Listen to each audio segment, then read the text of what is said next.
राजकीय क्षेत्रात आश्वासनं दिली जातात आणि ती आश्वासनं पूर्ण केली जात नाही असा आरोप नेहमीच या क्षेत्रावर असतो.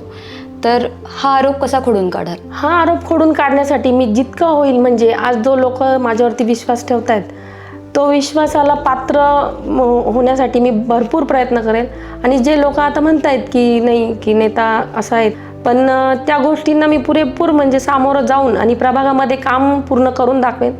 जर लोकांनी मला ही या वेळेला संधी दिली तर त्या संधीचं नक्की मी सोनं करून दाखवेल आणि प्रत्येकापर्यंत पोहोचून आणि मी त्यांना तो जो समज आहे, गैरसमज, तो दूर करण्याचा नक्कीच प्रयत्न करेन. आज प्रभाग क्रमांक 20 मधील प्रमुख अडचणी काय आहेत असं तुम्हाला वाटतं? प्रभाग क्रमांक 20 मधील प्रमुख अडचणीमध्ये आज जर बघितलं गेलं तर भरपूर ठिकाणी रस्त्यांची कामं झालेली नाही आहेत, म्हणजे रस्ते नाही आहेत काही ठिकाणी, किंवा महिलांच्या अजून काही पाण्याच्या वगैरे समस्या आहेत.